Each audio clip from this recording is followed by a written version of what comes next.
Welcome to Revolutions Weekly, where we dive into the details of our many periodic revolutions, elections. I'm your host Alvin, and today we're going to be continuing our series on the 2021 Indian state elections.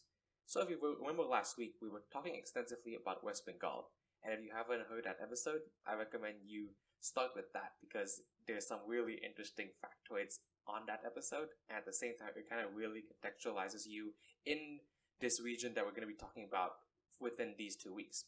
So, if last week we were talking about West Bengal, this week we're still going to be staying relatively in the same neighborhood, and we're going to be going to Assam. So, if you're wondering where Assam is, it's basically in northeastern India. So, it's basically this chunk of India that a lot of people tend to forget about, and Assam is essentially the biggest state in that particular chunk. So, you go to West Bengal, and you have Bangladesh, and then, a bit up north, you have a state called Assam. So, that's what we're going to be talking about this week. So this northeastern region of India in general is really interesting in that, demographically and culturally, it's fairly different from the rest of India in that, where most of India tends to be, of course, tends to have like a Sanskritic culture, Indo-Aryan culture, Dravidian culture, that sort of thing. Like we have in East India, we have like a whole bunch of other sorts of people types, ethnicities, races even. So, the people look different, the food looks different, the culture looks different. In some cases even, they're a lot closer to Southeast Asians than the rest of India. So, you might think, well, yeah, of course the politics would also look different, correct? And, you would be somewhat correct.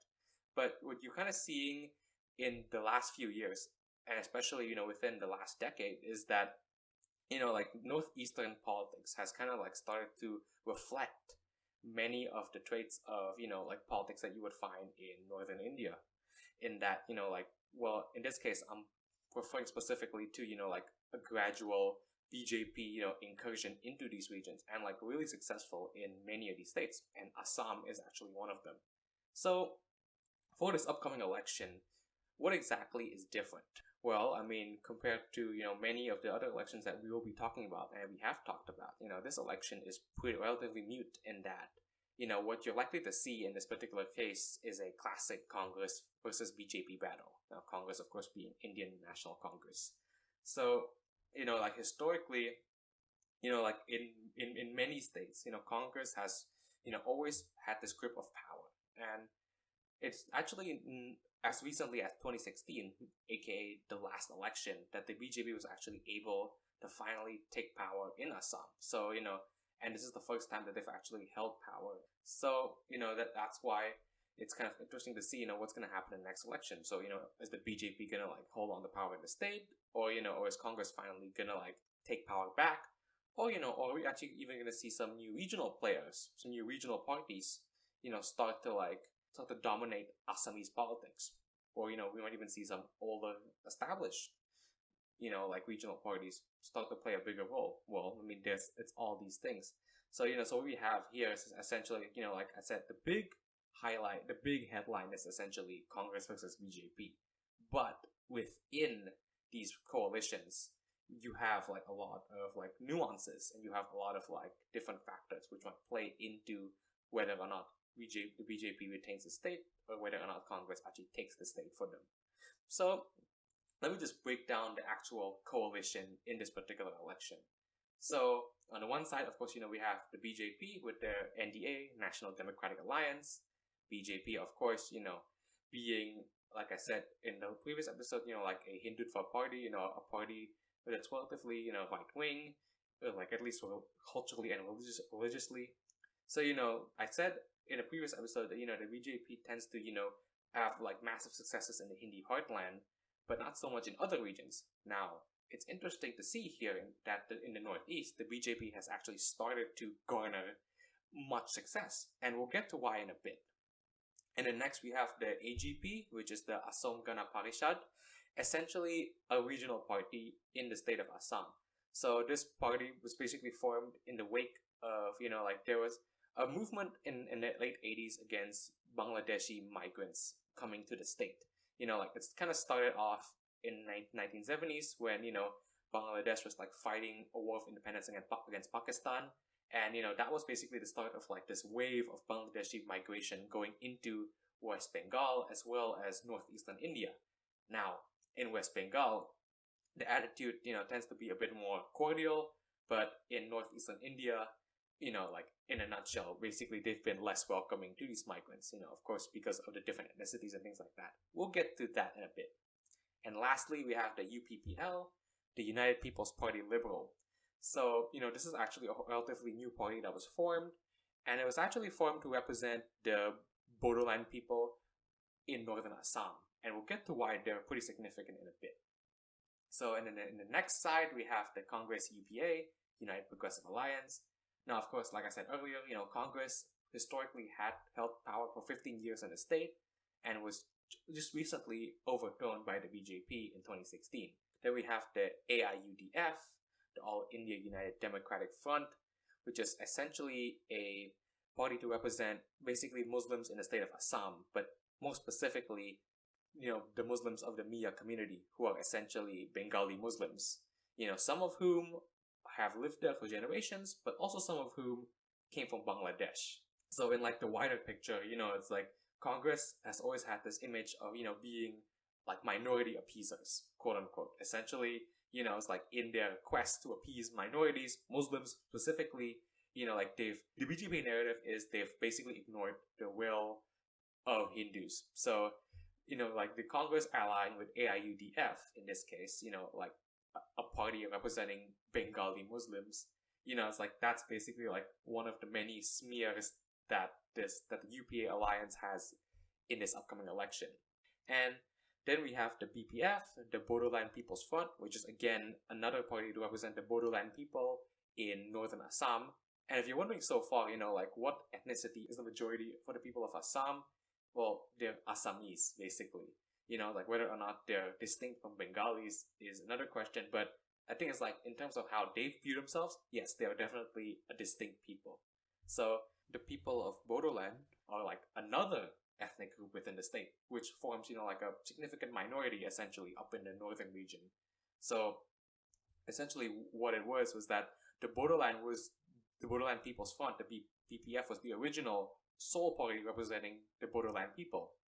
But, recently we have the UPPL, like splitting from the BPF and, allying themselves with the BJP. So, that'll be interesting to see. And then lastly, we have other smaller players with 1 or 2 seats, which are unlikely to change many of the dynamics that we're going to see, like the communists. Then we have the RJD, which is like a party from Bihar. Then we have the AGM, and so on and so on. Now, I've told you so far, it's likely just going to be a big Congress versus BJP battle, as it is in like many parts of India. But we do have a third coalition to talk about, and it's pretty interesting how they came to be, and whether or not they might be influential in this particular election is something I honestly don't know, and it's something that will be really fun to watch. So the last coalition is the United Regional Front, the URF. So this small coalition, relatively smaller coalition, and really new coalition, formed out of 2 parties, the Assam Jatiya Parishad, the AJP, and the Raijo Dal, the RD. So these 2 parties were actually formed just last year. They were basically formed in the wake of the anti-CAA protest. So if there's something that I'm seeing in Assamese politics is that student unions and just college students in general, tend to play a much larger role in this state than in other states. Why in particular? I might probably have to guess that, it's just like tradition that kind of like sprung up over time, like spurred initially by like, like anti-Bangladeshi sentiments and just kind of like things like that. And that particular sentiment is actually a reason why the BJP is actually growing appeal in the state. We'll get to why in a bit. But anyways, so we have these 2 parties, which are formed from, well, one, the AJP is formed from, student unions, but the RD is actually formed from, peasant unions. So it's like 70 peasant groups essentially came together and formed the RD, and several student unions came together to form the AJP.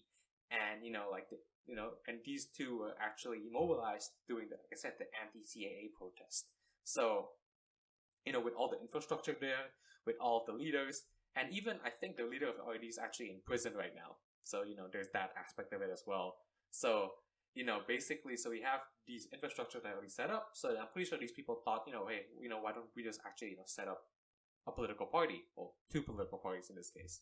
And, that's their alliance essentially. And the reason I question their relevance for this upcoming election is because the CAA was basically the reason for their prominence. And those supporting these parties tend to largely be those also having passionate opinions about the CAA. So, with COVID taking precedence over the CAA protest, over the CAA issue, their relevance in the upcoming election is questioned in that, if people don't really care about the CAA, well, then they wouldn't really care to vote for the URF, essentially. I mean, it just makes sense. Which is why I think one of their campaign strategies is to actually gin up anti-CAA sentiment in order to, to get people to care about it again and as such to vote for them in the process. And before we move on, I'd like to kind of like backtrack a little bit. So I mentioned earlier, the AGP, which is essentially, like this Assamese state party, formed in the 80s from like anti-Bangladeshi migrant protests. And their trajectory essentially kind of tells you what the political evolution of the state has been in recent years. So like in the 80s and the 90s, the AGP basically were dominant. They were basically forming the government of the state. But since 2001, they've basically lost relevance in that, because the Congress took power in the state. And since then, they've kind of just like been like small players. And with the BJP taking the state, and they've going on alliance with the BJP, it kind of shows that, they've kind of declined over time. And, just kind of like paints a picture, kind of tells you as well, like how state parties in general are actually declining in some states. In this case, of course, like the AGP. And, if we ever get a chance, I also would like to talk about the decline of state parties as well, in a state like UP, like Uttar Pradesh, where, state parties were once like prominent players, but were now just completely gone, essentially. But anyways, so now that we have that out of the way, what are like the sort of issues that people are talking about? Well, I think there's probably like 3 things which might swing this election. So one, of course, is COVID, obviously. And I think it's like it kind of speaks to as well, it's like at the end of the day, as good as you are on culture, as good as you are on religion, if you don't provide for people economically, they will vote you out of power. That's just a fact. So COVID will certainly be a big factor in this particular election. And in terms of like the handling in the northeastern state, I'm honestly not as familiar, but but I mean in general, there's just been like a whole economic downturn in the whole country. So it'll be interesting to see how that affects the election. And the next thing is something we touched on earlier, which is like the anti-CAA vote. So where in West Bengal, by the efforts of the Trinamool Congress, and just with just how the state is, and just the fact that the state has a Bengali majority, anti-CAA sentiment is kind of like unanimous in that, people tend to be against the CAA because, that means, because in that sense they have like wiggle room to be secular, to actually evoke secular feelings. And at the same time, the Trinamool Congress has also like made this an essential part of their messaging, in that, in the BJP being anti-India, being pro-India means being against the CAA, and hence that messaging resonates in West Bengal. Now, in the northeastern states, things aren't as black and white. So I kind of also touched on this as well, in that, it's like, unlike in West Bengal, in Assam particularly, like the attitude towards Bangladeshi migrants and just Bengalis in general is actually really polarizing, in that there are segments of the population who don't mind them being there, who like kind of like see them as, a part of the land, who kind of like, just like see them, who kind of just like goes back to this idea of like Indian secularism and just kind of like doesn't see them as a threat. But there are also many, and a surprising amount, and this is why, like the politics of the state is driven primarily really by this, especially in recent years, is that, there are actually many people who don't really welcome Bengali migrants, either from West Bengal and especially from Bangladesh. So, because like the reason they give is because, it kind of degrades the culture of the region. Because of course, like even though Assamese, for example, the language is closely related to Bengali, and it goes back to the thing I just said earlier, that the Assamese people see themselves as distinct from Bengalis, and rightfully so. They have many of their own distinct customs and history and things like that.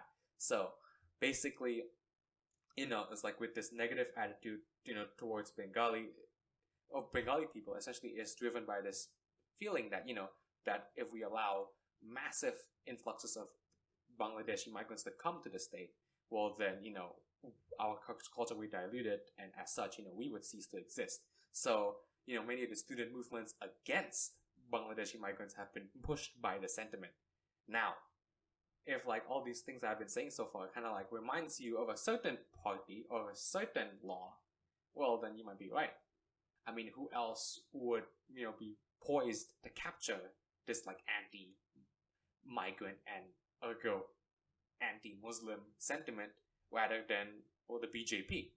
So what you're kind of seeing in recent years is that pro-CAA, as in, they want to curb, like Bengali migration into Assam.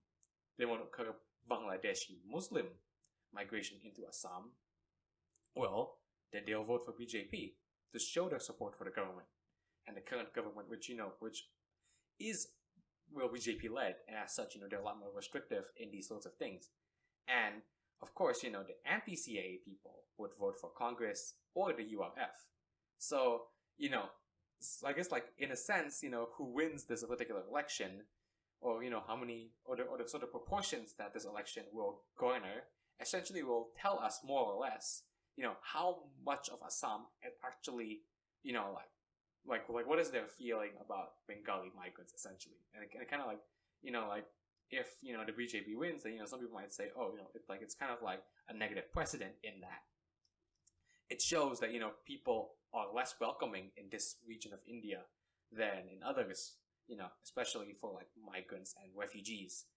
But of course, at the end of the day, it's a lot more nuanced than that, and it could be some of the other issues which are pushing them to vote for BJP. It's not necessarily, or Congress. It's not necessarily that they're quote unquote racist or anything like that. So we have to be careful to not make that judgment immediately. And lastly, and this is what I was getting to earlier, is like this borderline region up in northern Assam.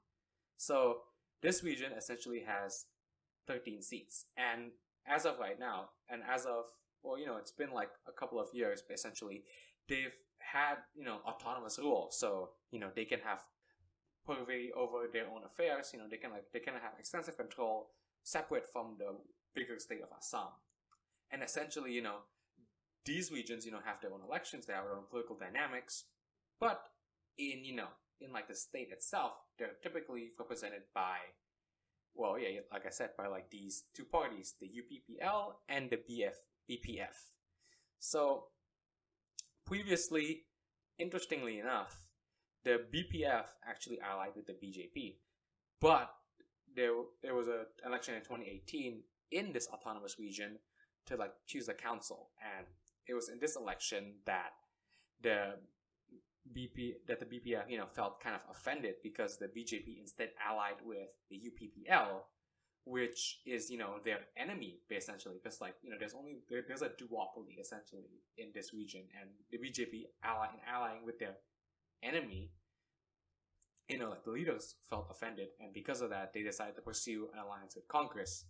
So it'll be interesting to see because, of course, historically, the BPF, still holds massive sway in the region. But what the BJP is counting on, essentially, in this upcoming election is that all this BPF seats will essentially go to the UPPL. And what Congress is counting on is that the BPF will both hold onto the seats that they have and gain some of the UPPL seats. So there's going to be 13 seats in total. Now, why is 13 seats so significant in a parliament of over 100, MPs? Well, because as the polls are showing currently, and we're getting to the polls now. We're getting to the actual results. So as the polls currently show, the BJP is likely to retain power, but on a slim majority. So we're talking about a 57 to 67 split. Now, I don't think, you don't have to be so good at math, but you can immediately see how 13 seats would make all the difference. So, of course, this is certainly like one of those issues which, doesn't really reflect much of the state. But, in a winner-take-all system that, India follows, this is one of those things that, will actually determine who will actually win the election. This one region, this one community. So, it'll be interesting to see. So basically, those are essentially the dynamics of, like the upcoming race in Assam. And, of course, we're going to be covering the results when they actually come out on May 2nd. So now that we've done 2 of the East Indian elections, next week we're going to South India. And I'd like to start that part of the series with Tamil Nadu. Primarily because the dynamics that I see in the state are actually, some of the most interesting I've ever seen. So, I like to get to that as soon as possible. And, just Tamil Nadu is like one of my personal favorite Indian states. Just because, of its like interesting culture, history, and, they make really good films. Would totally recommend. So, guess I'll see you next week for that.